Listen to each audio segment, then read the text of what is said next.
Vamos a orar. Señor, te damos gracias en este hermoso día que nos das. ¿Por qué es hermoso? Porque nos sigues regalando de tu amor y de esta vida hermosa que estamos ahora conviviendo en comunión santa contigo, Padre. Te damos gracias, Señor, porque nos das entendimiento para poder estar firmes y seguros, Señor, que estamos en la relación correcta y corriendo la carrera correcta, Padre, directo a tu presencia. Ya estamos en tu presencia, pero a tu presencia ya física, verte cara a cara. Y estamos ansiosos, Señor, para hacerlo, Señor.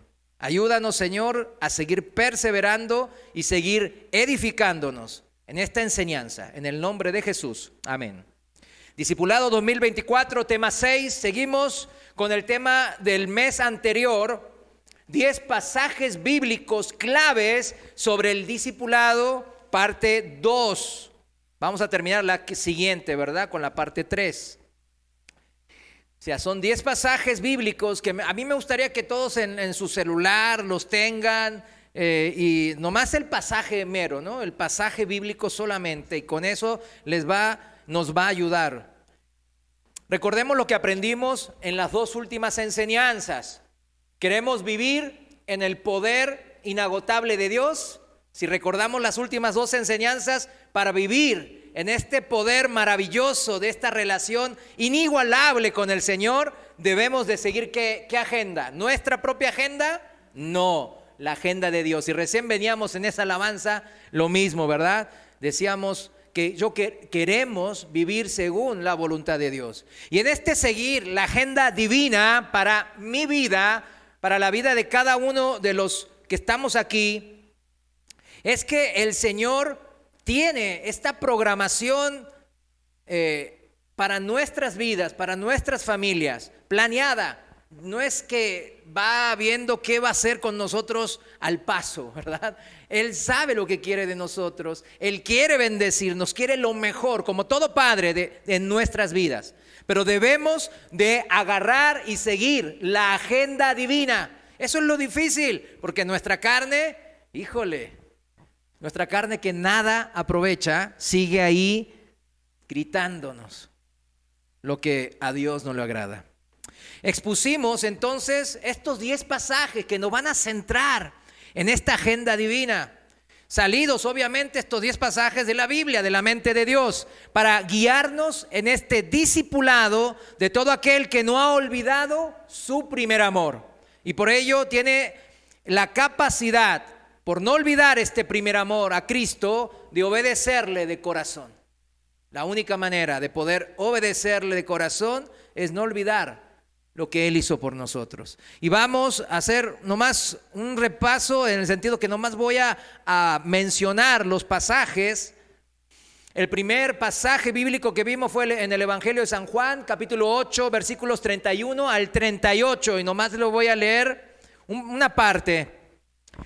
Juan 8, 31, Reina Valera actualizada, dice: por tanto, Jesús decía a los judíos que habían creído en Él: si ustedes permanecen en mi palabra, serán verdaderamente mis discípulos y conocerán la verdad, y la verdad los hará libres. Ese es el procedimiento, ¿no? Que a nosotros la verdad del Evangelio nos hizo libres del pecado, y ahora esta libertad la aprovechamos para seguir a Cristo. Y dice en el versículo 36, un poquito más abajo: así que si el Hijo, o sea Cristo, los hace libre, serán verdaderamente libres. No con esa libertad efímera, pasajera que el mundo ofrece, ¿verdad? Por medio de tener algún confort, ¿verdad? Material o lo que sea que el mundo ofrezca, ¿no? No, sino una verdadera libertad en Cristo. Y dice el Señor a todos los que se creen que ya están seguros, dicen: sé que son descendientes de Abraham. No obstante, procuran matarme porque mi palabra no tiene cabida en ustedes. Y vimos que siempre nosotros debemos tener un corazón sencillo y humilde, darle espacio, o sea, vaciarlo de nuestro yo y darle espacio a la palabra. Si yo estoy ensimismado, egocentricado, solamente ensimismado en mis cosas, en mis problemas, en mi yo, es imposible que la palabra tenga cabida en mi corazón. Tenemos que hacer espacio, ¿verdad? ¿A qué? A la palabra de verdad del Señor. El segundo pasaje clave para todo discípulo estaba en el Evangelio de San Mateo, capítulo 28, 16 al 20. Ya saben que es la gran comisión. Ya lo vimos los 3 primeros, ¿no? Y nomás voy a citar una parte, empezando en el versículo 18, dice el Señor que toda autoridad me ha sido dada en el cielo y en la tierra. Por tanto, por esta autoridad que Él tiene de decirnos esto, dice: vayan y hagan discípulos de todas las naciones, bautizándolos en el nombre del Padre, del Hijo y del Espíritu Santo, y enseñándoles que guarden todas las cosas que les he mandado. Y enseñándoles que guarden todas las cosas estaba relacionado al siguiente pasaje clave, la segunda epístola de Timoteo, segunda de Timoteo, capítulo 2, versículos 1 y 2. Y dice así la palabra de Dios. Seguimos en la Reina Valera actualizada. Tú pues, hijo mío, fortalécete en la gracia que es en Cristo Jesús. Lo que oíste de parte mía mediante muchos testigos, esto encarga a hombres fieles que sean idóneos para enseñar también a otros. Esto es lo que estamos haciendo durante 2000 años la iglesia. Y en este mismo momento, fíjense, gócese, usted es parte de esto que acaba de leer en la palabra de Dios. Estamos encargándoles a hombres fieles, como usted y como yo, en la tarea ¿de qué? Del aprendizaje del Evangelio, para seguir formando más discípulos. La iglesia tiene que crecer, la obra de Dios crece, se expande, se multiplica, nunca disminuye. Solamente va a haber una época que disminuya, ¿sabe cuál es? En los últimos tiempos, que dice que nadie va a querer escuchar la sana doctrina. Porque muchos cristianos dicen: ¿cómo que la iglesia se multiplica y crece? Pues esto no está pasando ahora, porque justamente se está cumpliendo la palabra, que en los últimos tiempos habrá mucha gente que nomás quiere escuchar las cosas que le agradan a ellos, su propia agenda, y no nada que tenga que ver con el verdadero propósito y voluntad de Dios. Por eso, en este versículo de 2 Timoteo 1, se cumple y se completa la gran comisión. Versículo 4, empezamos el día de hoy, la segunda parte en el pasaje clave 4, el Evangelio de Lucas.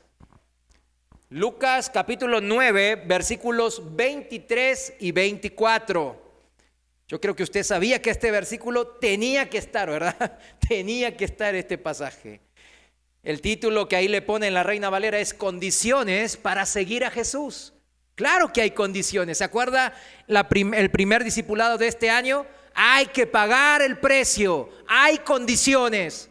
Hay algo que debemos de hacer. No para ganarnos la salvación. Y no está de más de repetir esto. Sino ¿para qué? Para seguir la carrera y cumplir el mandato. Que el mandato sea cumplido en mi vida.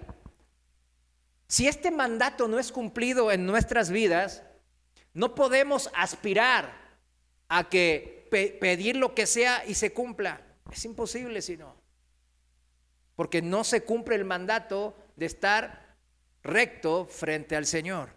Vamos al pasaje. Lucas 9, 23, Reina Valera actualizada, dice así: decía entonces a todos el Señor: si alguno quiere venir en pos de mí. ¿Quién quiere ir en pos del Señor? Amén.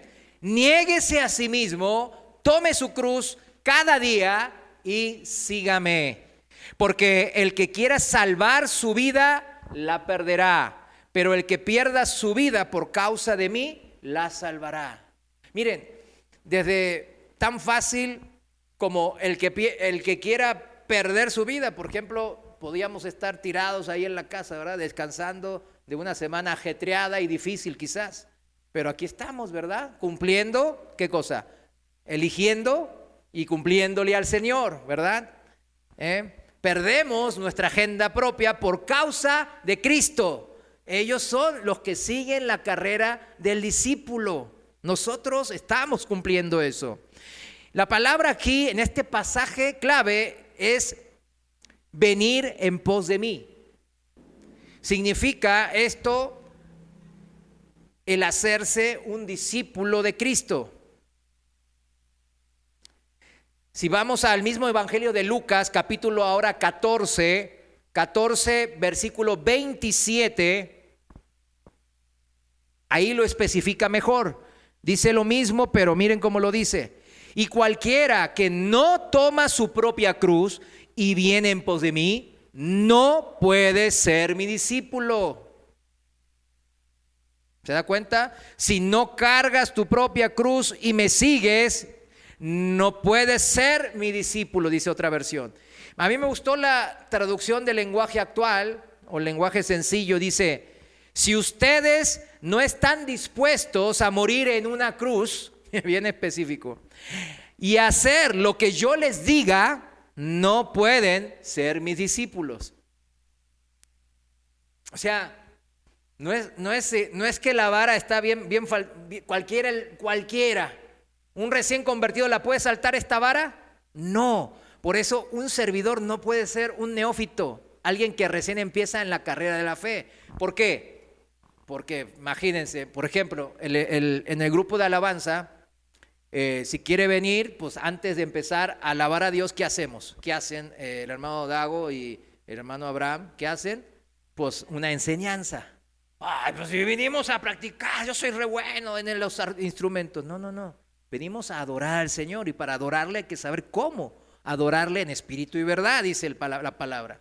O sea, el discípulo debe de ser enseñado. Volvemos al pasaje de 2 Timoteo 1, ¿verdad? Debemos de discipular a otros, no enseñarles a tocar instrumentos o a cantar mejor. Eso es secundario, claro, ni modo que no les...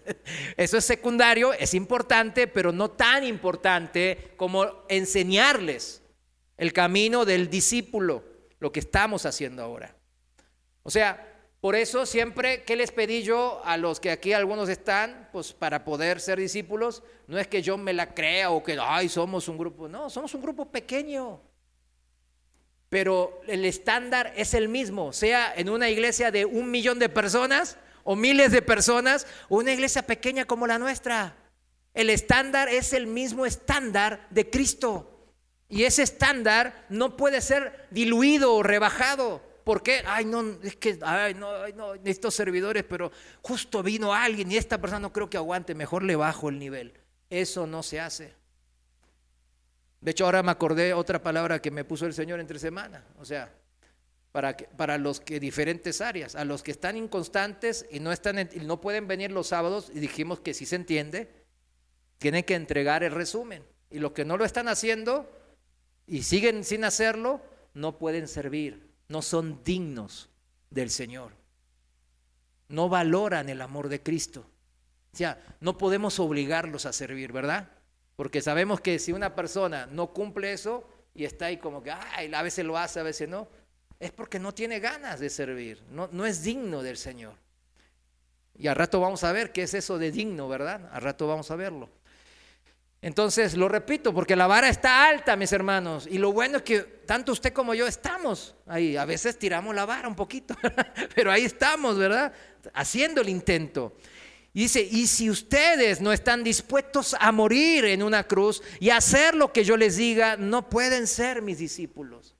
Esa es la vara del Señor, y no podemos rebajarla. ¿Cuántos dicen amén?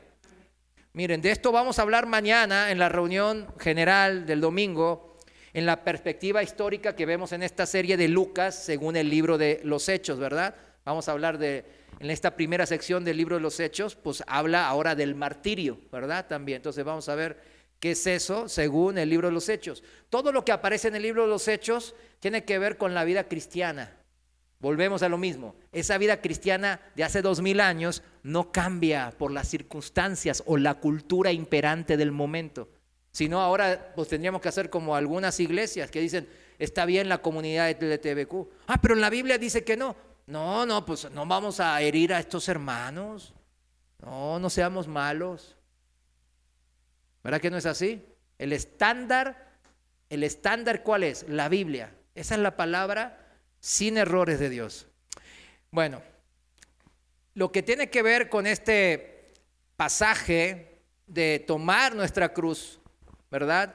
En otras palabras, es bien claro que si nosotros entendimos el amor de Cristo al morir en la cruz por cada uno de nosotros, nosotros al saber de ese amor vamos a amarle y así vamos a estar dispuestos de corazón, no obligados, sino dispuestos a hacer lo que el Señor diga, a cumplir sus mandamientos. Esto es ser discípulos de Cristo. Esto es ser discípulos del Señor sin ser hipócritas, sin mentiras. Ni más ni menos, mis hermanos. Fíjense, este cuarto pasaje clave para el discipulado nos manifiesta que requiere el discípulo de Cristo. ¿Qué requerimos nosotros? ¿Qué se nos requiere? Número 1, 3 puntos claros que acabamos de leer en este pasaje de Lucas 9. Número 1 es negarse a sí mismo. Número 2, tomar su cruz. Y número 3, pues seguir a Cristo. En el punto número 1, negarse a sí mismo, no simplemente es negar ciertas cosas de mi vida, sino negar el control personal de mi vida.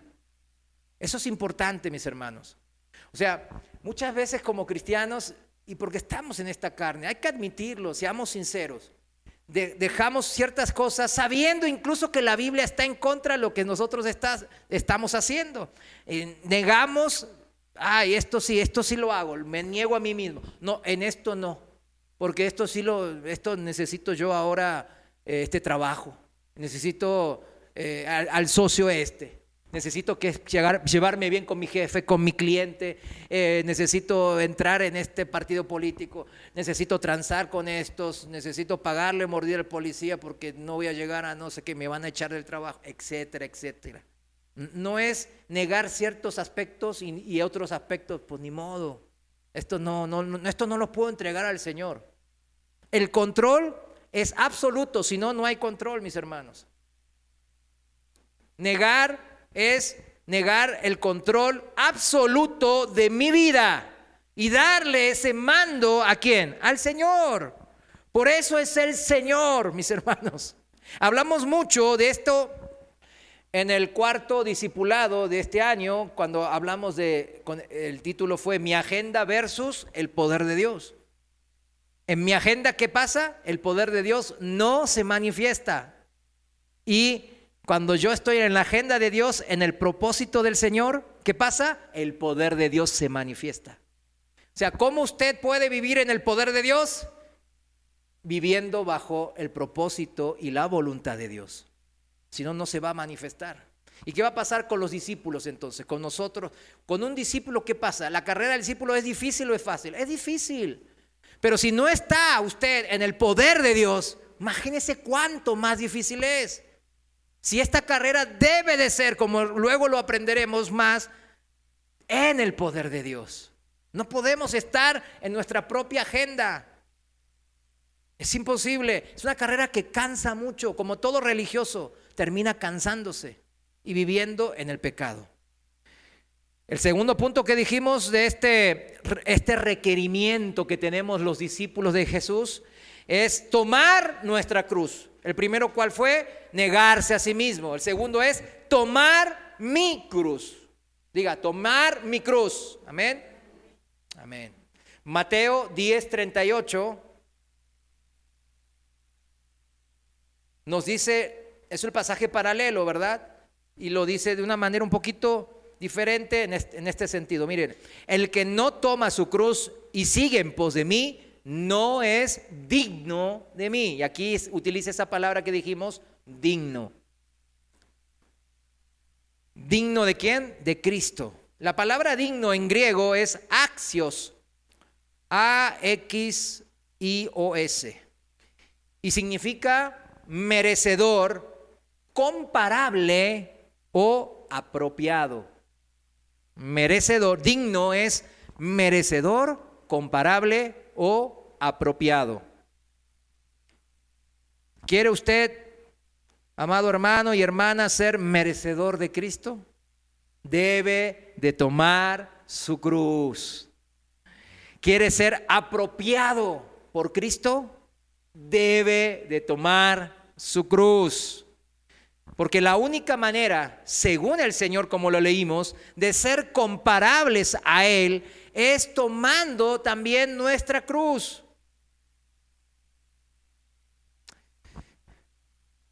Uno dice, esa persona es un cristiano porque predica en las calles, predica la palabra, bien bonito la predica el evangelio, habla la palabra de Dios y la habla bien, sana doctrina, pero sus actos no lo acompañan. Su vida no hace que veamos a Cristo. Entonces, ¿su vida es comparable a Cristo? Como recién dijimos, ¿digna de Cristo? No. ¿Y qué es tomar mi cruz entonces? Ver el ejemplo de vida de Jesús. Ver aquel en quien he depositado mi confianza absoluta, a tal grado que le entrego el manejo de mi vida a Cristo. Eso es fe. ¿Recuerdan Gálatas 2:20? Con Cristo he sido juntamente crucificado. Y ya no vivo yo, sino que Cristo vive en mí. O sea, no es que yo esté muerto en todo sentido de la palabra, sino que yo no vivo según mi propia agenda significa. Ya no vivo yo, a mi yo, sino que vivo a través de Cristo, a través de su palabra, a través de su espíritu que me guía, a través de las maravillas y los milagros de cada día que Él hace en mi vida. Lo que ahora nosotros vivimos en la carne, en esta humanidad que tenemos, lo vivimos por la fe en el Hijo de Dios, Cristo, quien me amó. Ahí está la palabra clave, quien me amó y se entregó a sí mismo por mí. Eso no es casualidad que esté ahí, es importante esa parte. Yo no puedo vivir por fe, no puedo vivir digno, merecedor o comparable mi vida con la de Cristo si yo pierdo de vista el amor de Cristo. Es imposible, es imposible. Quizás aguantemos un periodo, el más religioso hasta aguanta un par de años, quién sabe. Pero le digo, se terminan todos cansando, es bien cansador. Tenemos que estar en el poder de Dios para seguir. Es una maratón, no es una carrera de 1000 metros ni de 10,000. Es una maratón esto, mis hermanos. Y esto, mis hermanos, que acabamos de ver en Gálatas 2:20, tiene que ver con el tercer punto de lo que requiere un discípulo de Cristo, que dijimos, sígueme, dijo el Señor, seguir a Cristo. Y lo que ahora vivo en la carne, lo vivo por la fe, lo vivo, subraye, vivo, por la fe en el Hijo de Dios, quien me amó y se entregó a sí mismo por mí. Vivir por fe es vivir en el amor del Hijo de Dios. Vivir para Cristo es por ese amor. Vivir como Cristo, o sea, siendo dignos de su nombre.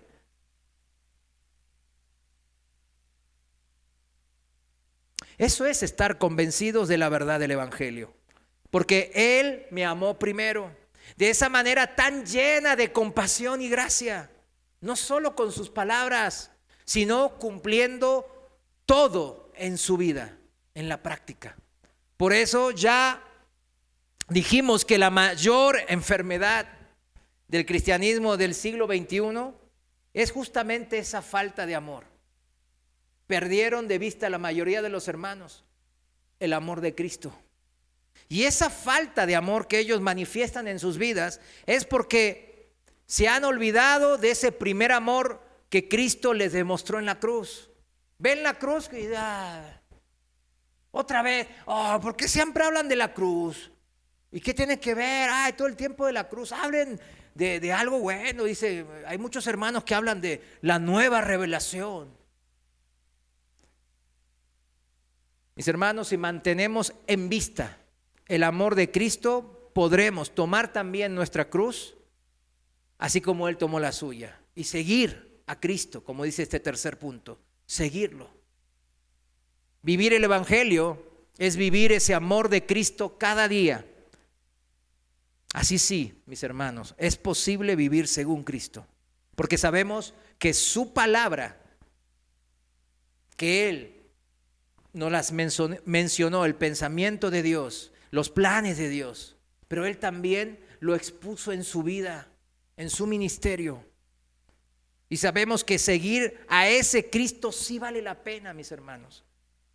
Y claro, dice que va a haber muchas aflicciones, claro, y más a los que seguimos a Cristo como discípulos, mis hermanos.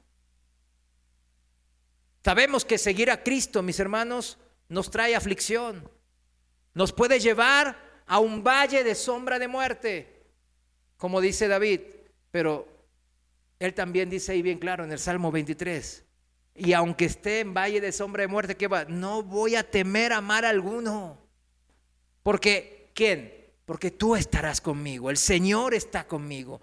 Tu vara y tu cayado me infundirán aliento, y tu vara y tu cayado es el poder del Señor actuando en mi vida. Y hago énfasis en ese poder de Dios porque debemos de vivirlo. ¿Recuerdan cuando el Señor les decía a los discípulos cuando apenas los conocían por primera vez? ¿Qué les decía a muchos? Sígueme, sígueme. Eso significaba estar junto al Maestro, a Cristo y a sus otros compañeros discípulos, no de paseo, no de turista, sino aprendiendo de Cristo, en un discipulado, aprendiendo a ser discípulos de Él. No solo en palabras, sino en ejemplo. Porque si no seríamos fariseos a los cuales Él despotricó todo el tiempo, una y otra vez. Hacen pero no, ¿qué? No, dicen pero no hacen. Pero Él quería que sus discípulos digan y hagan.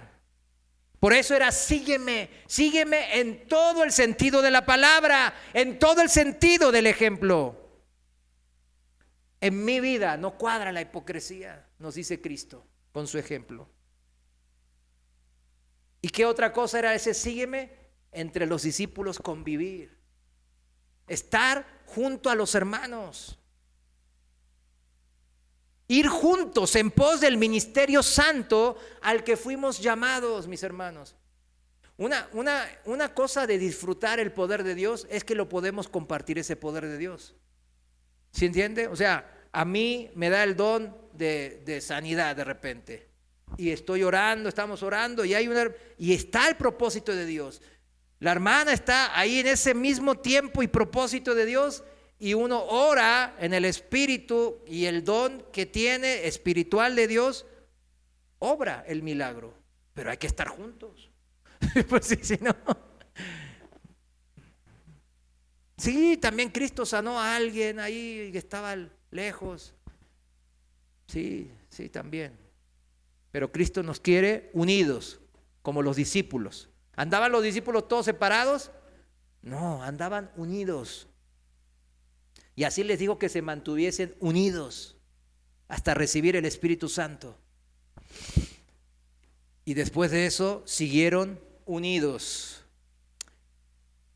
5.5 de los pasajes bíblicos claves. Punto 5, Evangelio de San Juan, capítulo 13, versículos 34 y 35. Y dice así la palabra de Dios, 13:34. Un mandamiento nuevo les doy, que se amen los unos a los otros, como los he amado. Ámense también ustedes los unos a los otros. En esto conocerán todos que son mis discípulos, si tienen amor los unos por los otros. El amor, mis hermanos, debe ser la marca, el símbolo, la insignia de que nos distinga como discípulos de Cristo.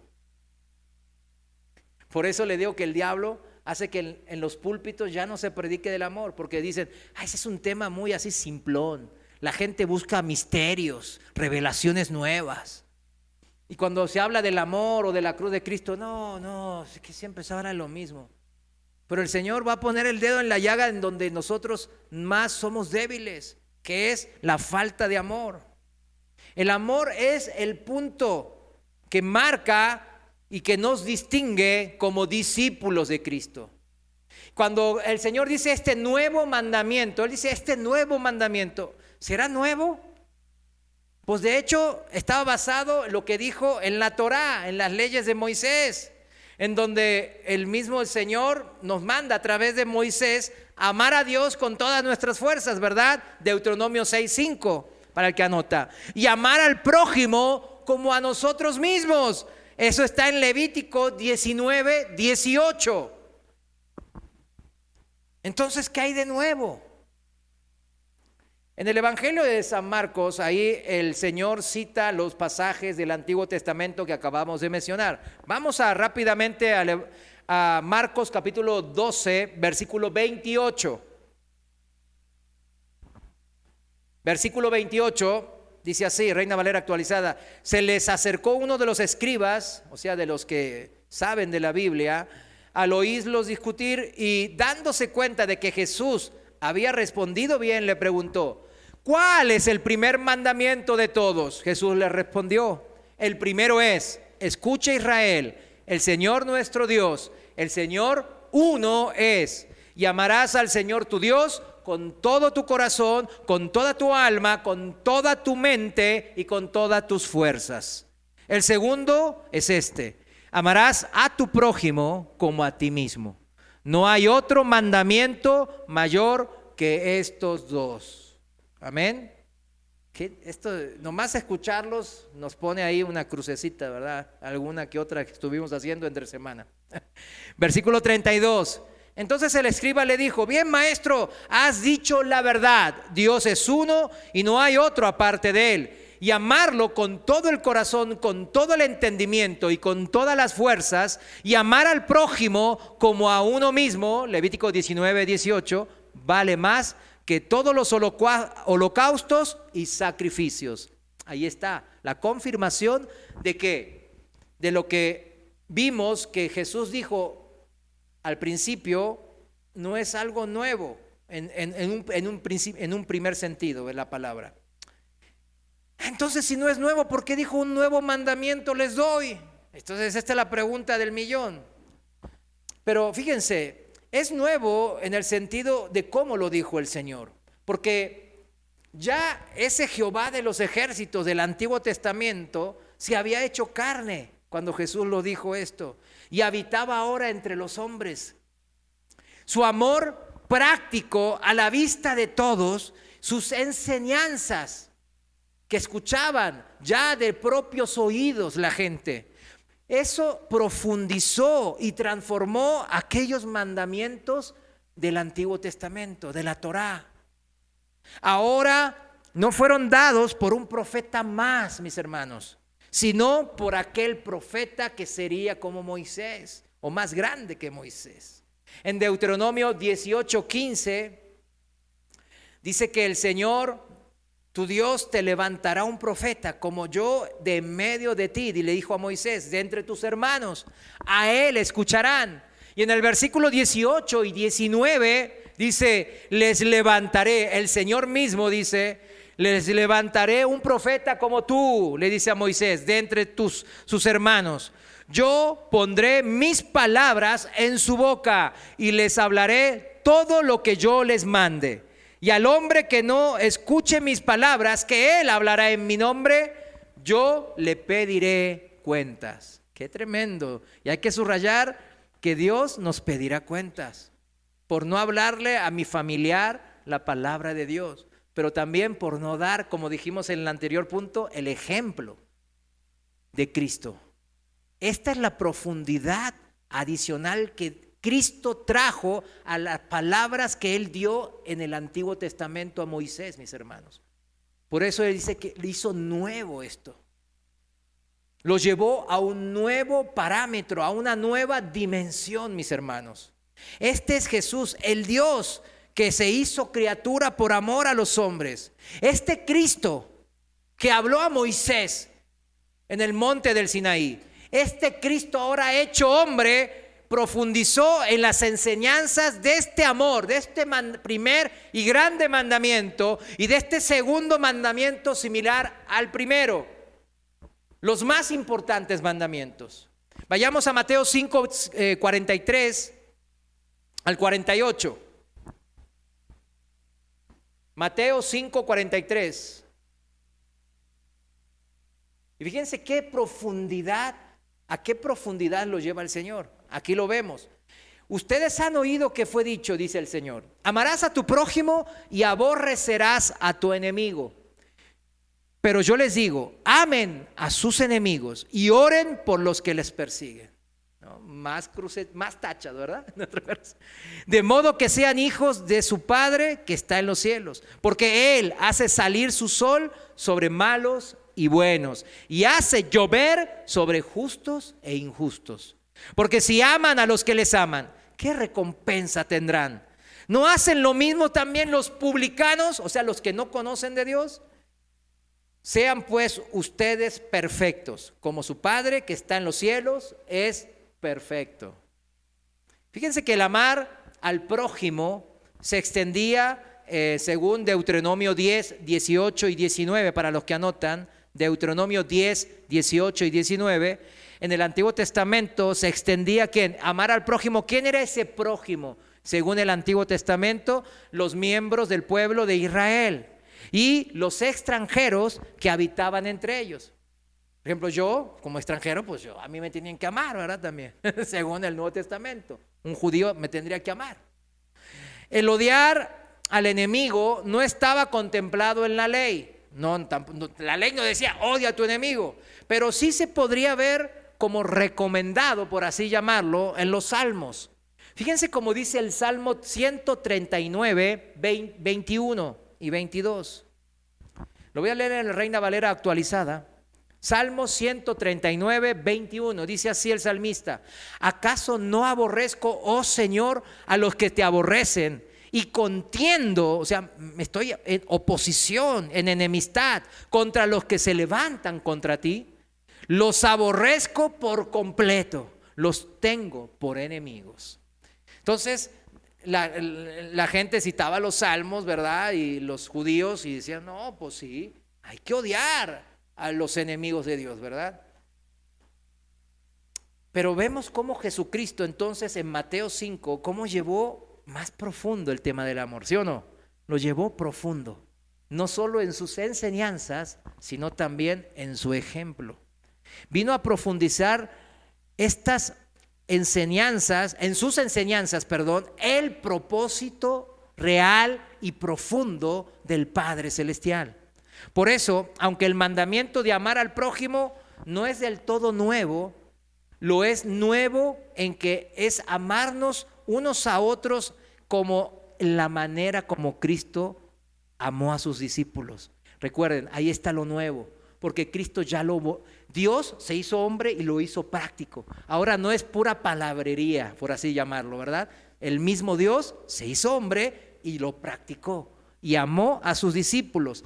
No lo busque, Juan 13:1 dice que el Señor Jesús había amado a sus discípulos durante su ministerio que Él realizó en la tierra, y los amó ¿hasta cuándo? Hasta el fin, a pesar de que todo el tiempo veía en sus corazones que andaban por las cosas de la carne, el poder político, el puesto político y las riquezas, andaban tras de eso y caían y tropezaban y se peleaban entre ellos, y el Señor aguantaba, le decía, no es así. Él los amó hasta el final y lo podemos ver en los evangelios. En Juan capítulo 15, versículo 13 ahora, en la traducción viviente, dice bien claro esto que hablamos en Mateo 5, de amar hasta al enemigo, dice el Señor. No hay un amor más grande que el dar la vida por los amigos, dice, ¿no? O sea, Cristo la dio por todos los que le amaban, empezando y lo demostró con sus discípulos en referencia a su muerte en la cruz. Él entregó la vida por sus amigos, pero también entregó su vida por ¿quiénes? Por nosotros, por sus enemigos, por todos los que estábamos enemistados por el pecado contra Dios, cumpliendo así su mandamiento de amar hasta ¿a quiénes? Hasta los que nos persiguen y nos agravian, hasta los que nos desean mal. Mateo 5:44 que acabamos de ver.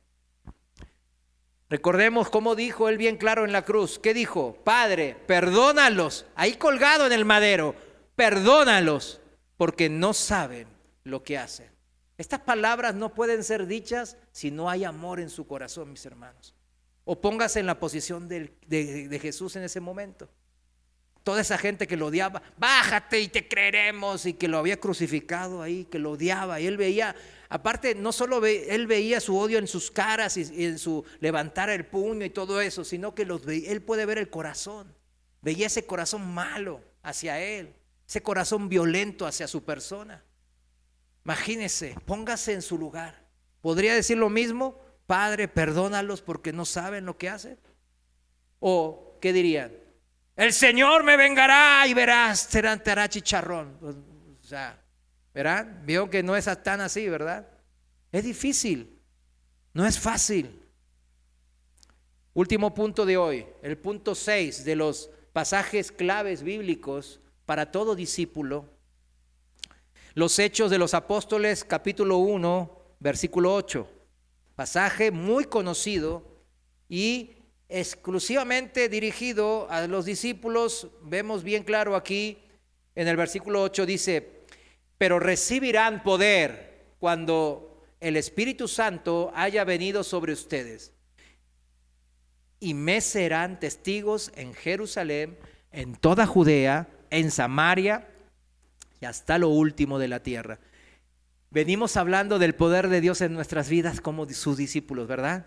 O sea, aquí está la promesa, mis hermanos. Vamos a recibir poder cuando ¿qué? Cuando el Espíritu de Dios venga a morar en nuestro corazón. Pero ese poder no va a ser efectivo en nuestras vidas si no somos testigos de Jesús. ¿Sí lo entiende ahora mejor ese punto? Ese punto es importante. Si no somos testigos de, yo soy cristiano, no lo dudo, hermano, amén. Pero ese poder está encapsulado, encerrado. ¿Por qué? Porque usted no está cumpliendo el ser testigo del Señor. Fíjense, todo este versículo 8 salió por una pregunta de los discípulos. Una pregunta que fue mal hecha por los discípulos, porque volvemos a lo mismo, como los de ahora, los discípulos de ese momento nomás andaban de ver, ¿y cuándo vas a regresar? ¿Y cuándo? ¿Cuándo es el arrebatamiento? ¿Y cuándo vendrá el Señor? Y Jesús que los corrige. Y justamente la respuesta es este versículo 8. Fíjense, en el versículo 6 está la pregunta de los discípulos, ahí un poquito antes. Dice, por tanto, los que estaban reunidos, o sea, los discípulos le preguntaron, diciendo, Señor, ¿restituirás el reino a Israel en este tiempo? O sea, ellos querían ver el reino restituido, ¿verdad? Ver la gloria del reino de Israel como cuando estaba con David y Salomón. Bueno, este tiempo que sale aquí en el versículo 6, este tiempo sería para ellos un tiempo ¿de qué? De testimonio del evangelio. Jesús así se los cambia. Ese tiempo no es el tiempo de estar mirando nomás cuando van a ver al Señor con gran poder y gloria venir entre las nubes del cielo y con los ángeles, bla, bla, bla. Ese no es el tiempo nuestro. El tiempo nuestro es estar testificando el evangelio, la vida del Señor, el amor de Cristo. Y el alcance de nuestro testimonio no sería solo en Israel, sino en todo el mundo. Por eso aquí en México estamos nosotros hablando del evangelio. El versículo 8 es la declaración temática de todo el libro de los Hechos. Comienza con el poder del Espíritu de Dios que respalda e impulsa el testimonio de Jesús, ¿verdad? Comienza así el libro de los Hechos.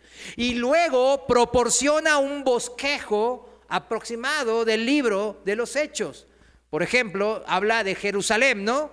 Hechos capítulo 1 al capítulo 7. Habla hasta Judea y Samaria. Hechos capítulos 8 al capítulo 12. Habla hasta el fin de la tierra. Hechos capítulos 13 al 28, mis hermanos. Está dando un bosquejo el Señor. Los intérpretes sí difieren de si este Espíritu Santo estuvo obrando en la vida de los creyentes comunes, ¿verdad? Porque sabemos antes de Pentecostés, o sea, en el Antiguo Testamento, ¿no? Y en la época del ministerio de Jesús. Unos dicen que sí, otros dicen que no. ¿Usted qué cree, hermano? Pues en la Biblia sale que hay varios ungidos, ¿no? Los reyes, ¿verdad? Eran ungidos por el Espíritu Santo. Los profetas eran ungidos por el Espíritu Santo y los sacerdotes eran ungidos por el Espíritu Santo. Eso está confirmado en la palabra. Pero muchos se quedan, ay, y la gente común, la gente del pueblo de Israel común. Yo veo que no estaban ungidos claramente, porque si no lo diría en la Biblia. Pero veo que estaban siendo ayudados en parte primeramente por esa gente ungida, ¿no? Por eso cuando en la Biblia vemos en el Antiguo Testamento que esos ungidos funcionaban mal, ¿qué pasaba? El pueblo, ¿qué pasaba? Se caía. Todo el pueblo se corrompía, se violentaba y tendía más a la idolatría y a la maldad. Eso es lo que pasaba. Pero nadie estaba exento, cada quien daba cuenta de sí mismo. O sea, yo creo que ahí estaba más basada en la conciencia, la ley de Dios que Dios pone en nuestros corazones y, claro, una cierta guía por la medio de las Escrituras y los ungidos de Dios. Eso es lo que yo veo, ¿verdad? Pero hay muchas discrepancias entre los teólogos ahora con eso, ¿no? Lo que sí, había algo nuevo que esperar después de Pentecostés. Al fin y al cabo nosotros estamos viviendo después de Pentecostés, no nos interesan los debates teológicos de antes, ¿verdad? Esta nueva, fíjense bien, y esto es importante porque ahora nos toca nuestra vida, esta nueva y poderosa obra del Espíritu Santo después de Pentecostés produjo varios resultados beneficiosos. ¿Está bien? Vamos a mencionarlos. Si quiere póngale usted punto A, no sé qué. El Espíritu Santo después de Pentecostés dijimos que produjo resultados benéficos para los creyentes. El A por ahí es más efectividad en el testimonio y ministerio. Hechos, el versículo de referencia es Hechos 1:8 claramente, ¿no? Más que efectividad en el testimonio y en nuestros ministerios. El punto B es una proclamación efectiva del Evangelio. Mateo, en la Gran Comisión, Mateo 28:19, esta proclamación más efectiva del Evangelio, ¿no? Dice, acuérdense que decía, por tanto, vayan y hagan discípulos de todas las naciones, bautizándolos en el nombre del Padre, del Hijo y del Espíritu Santo. O sea, hay que ir. ¿Se acuerdan? Hechos 1:8 era, el Espíritu Santo, vamos a ser bautizados por el Espíritu Santo, pero después que dijo, y ahora me van a ser testigos, van a cumplir la gran comisión, van a empezar, 2 de Timoteo 1, van a empezar a enseñar a otros para que la iglesia continúe y crezca y se multiplique. De eso se trata. Una proclamación más efectiva del Evangelio producía esta obra del Espíritu Santo después de Pentecostés. Punto C, poder para la victoria sobre el pecado. Y aquí que muchos siempre teníamos esa duda cuando batallamos con el pecado, ¿no? Ay, ¿cómo hago para vencer el pecado? Por medio del Espíritu Santo que mora en nosotros. Este poder nos da victoria. ¿Sobre qué? Sobre el pecado. Nos ha hecho libres ¿de qué? Del pecado. Los pasajes de referencia ya no los voy a mencionar por falta de tiempo, nomás alguno que otro, pero es Hechos capítulo 2, versículos 42 al 46. Le pido que lo anote o después escuche el audio. Hechos 2, 42 al 46. Romanos capítulos 6, versículos 11 al 14. Romanos 6, 11 al 14. Y Romanos 8, versículos 13 y 14. 8, 13 al 14. Y Gálatas 2:20, ¿no? Ya lo citamos, Gálatas 2:20, habla de la victoria sobre el pecado, claro. Y Filipenses 3:10. Nomás le voy a citar Hechos 2:42 al 46. Y dice así la palabra de Dios: y perseveraban en la doctrina de los apóstoles, en la comunión, en el partimiento del pan y en las oraciones. Entonces caía temor sobre toda persona. ¿Por qué caía temor? pues se hacían muchos milagros y señales por medio de los apóstoles. Todos los que creían se reunían y tenían todas las cosas en común. Vendían sus posesiones y bienes y los repartían a otros, a cada uno según tenía necesidad. O sea, la necesidad era el motor de esa repartición. La voluntad de Dios que quiere cubrir las necesidades, ¿verdad? A través de los hermanos. ¿Y quién es bendecido? ¿El necesitado nomás? No, el dador también, el dador alegre también. Los dos son beneficiados, ¿verdad? Esto lo aprendimos en la serie de los domingos. ¿Recuerdan que hablamos de esto? 46. Ellos perseveraban unánimes en el templo día tras día y partiendo el pan casa por casa participaban de la comida con alegría y con sencillez de corazón. Voy a citarles Romanos 8 también, 8, 13 y 14. Y dice así la palabra: porque si viven conforme a la carne, han de morir.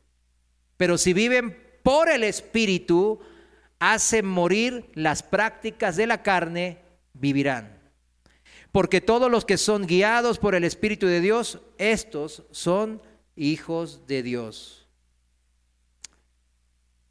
Esta nueva y poderosa obra del Espíritu Santo produce también el punto D, produce un beneficio como el punto D que dice poder para la victoria sobre Satanás y sus fuerzas demoníacas. ¿Poder para quién? Poder para nosotros, ¿sobre quién? Sobre Satanás y sus demonios. Y los versículos de referencia vuelven a ser Hechos 2, 42 al 46. Hechos 16, o sea, capítulo 16, versículos 16 al 18. ¿Se acuerdan que la mujer esa que endemoniada que hablaba y profetizaba en contra de Pablo, y Pablo le dijo: del nombre de Jesús, vete? ¿Y qué pasó? Se fue el demonio, así de sencillo, no hubo que agregarle nada. Otro versículo importante en este punto es 2 Corintios 10, 3 y 4, que ponemos aquí muchas veces para derribar argumentos nuestros. Dice: pero nuestros argumentos humanos, ¿qué son? Detrás de toda doctrina de hombres, ¿qué está? ¿Una doctrina de quién? De demonios. Porque, ¿qué significa? Que nuestros puntos, nuestras agendas humanas siempre son influenciadas por el mundo. ¿Y el mundo quién lo gobierna? Satanás. O fíjense las leyes del mundo o las formas, la cultura del mundo. Todo es contrario a Dios. Por eso cuando nosotros nos dejamos llevar por nuestros propios pensamientos humanos, eso Dios siempre lo compara ¿con qué? Con espíritus que están detrás de esos pensamientos, de esos sistemas de pensamientos, que son demonios y el mismo Satanás. Eso, el punto era 2 Corintios 10, 3 y 4. Importantísimo ese versículo. Y el clásico versículo cuando todos hablamos de la lucha contra los espíritus malignos y las huestes de Satanás es Efesios 6, claro. Efesios 6, 10, versículos 10 al 18. Y por último, la referencia en lo que hace el Espíritu Santo en nuestra vida, poder de victoria sobre Satanás y los demonios, es Primera de Juan, capítulo 4, versículo 4. Y les voy a mencionar ese último versículo en la traducción viviente, Primera de Juan 4:4. Dice: pero ustedes, mis queridos hijos, pertenecen a Dios. Ya lograron la victoria sobre esas personas. Miren, ¿quiénes son estas personas en el contexto anterior? Es los que tienen el espíritu del anticristo. O sea, son gente influenciada, como recién dijimos, ¿por quién? Por el sistema de pensamientos del mundo. Que detrás de eso, ¿quién están? Los demonios y el mismo diablo. Entonces, ya logramos la victoria sobre esas personas que están influidos por Satanás. Porque el espíritu, ¿quién? El espíritu que vive en ustedes es más poderoso que el espíritu que vive en el mundo. Esta es uno de los que más nos gusta, ¿verdad? Por eso hay que anotarlo, y ahí cuando andamos en esa lucha espiritual con el maligno, Primera de Juan, ¿el remedio cuál es? La receta, Primera de Juan 4:4 y 2 Corintios 10, 3 y 4, mis hermanos. Bueno, el último punto de esta nueva y poderosa obra del Espíritu Santo después de Pentecostés, que nos produjo beneficios a nosotros como creyentes y discípulos de Cristo. Creo que es el punto E, ¿no? DE. Es una amplia distribución de dones espirituales para nuestro ministerio. ¿Se acuerdan que dijimos que en el Antiguo Testamento nomás los reyes, los sacerdotes y los profetas eran ungidos? Literalmente, aparece así en la palabra. Pero ahora, ¿quiénes son ungidos por el Espíritu Santo? Todos los que creemos. Todos los que en verdad creemos. Y los versículos de referencia son Hechos capítulo 2, versículos 16 al 18, Hechos 2, 16 al 18, Primera de Corintios capítulo 12, claro, todo el capítulo yo les recomendaría, pero si hay uno así en específico sería el 7, versículo 7 y el versículo 11 del capítulo 12 de Primera de Corintios. Otro pasaje es Primera de Pedro, capítulo 4, versículo 10.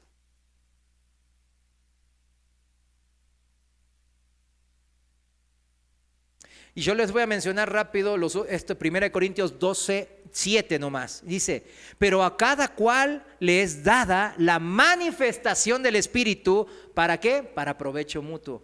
O sea, el don espiritual que usted tiene, que como hijo de Dios debe de tener. O quien dice, no, a mí no me repartió, no entra en la repartición. ¿A quién no entró para decirle ahora de una vez al Señor? Señor, se olvidó de la hermana y del hermano fulano de tal. No, ¿verdad que no? Todos tenemos dones. Algunos conocemos varios de los dones, otros, algunos no. Pero hay que conocer nuestros dones espirituales. Y esta manifestación que nos es dada del Espíritu, dice que es ¿para qué? ¿Para mi provecho propio? No, para provecho mutuo. Otra de los beneficios de congregarse y servir a los hermanos en una congregación, ¿verdad? Otro mandato de congregarse también.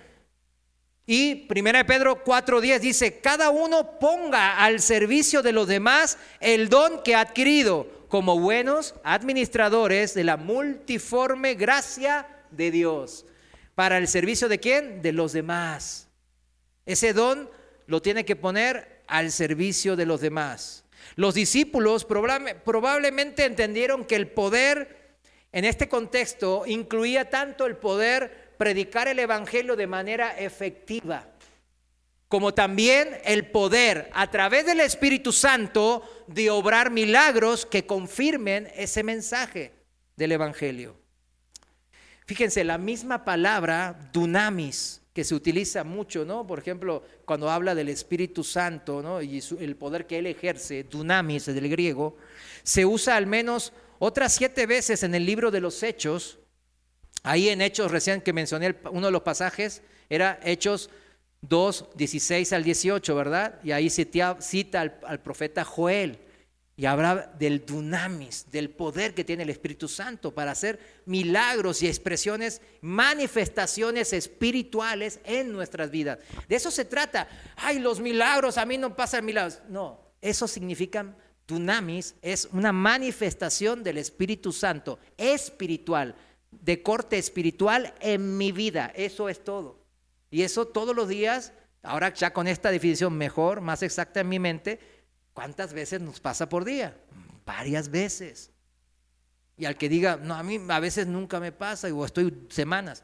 Y es cuando va a estar siendo atacado por el enemigo y por su carne.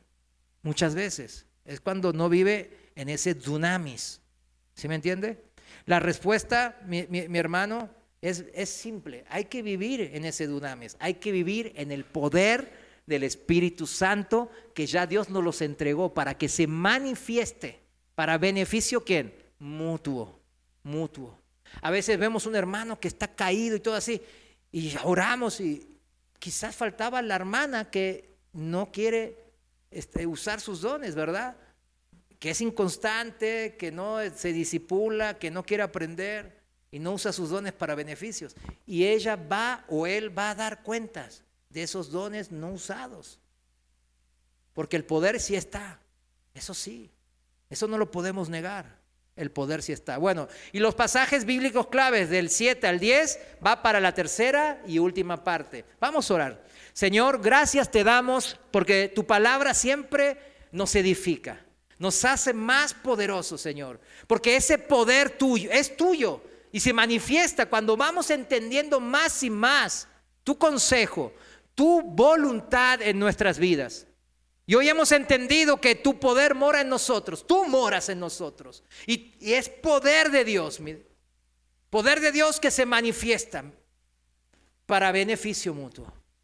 Señor, ayúdanos a manifestar y poner para el servicio a los demás este don que hemos recibido como buenos administradores de tu multiforme gracia. Gracias, Señor. En el nombre de nuestro amado Señor Jesús. Amén. Muchas gracias. Dios les bendiga.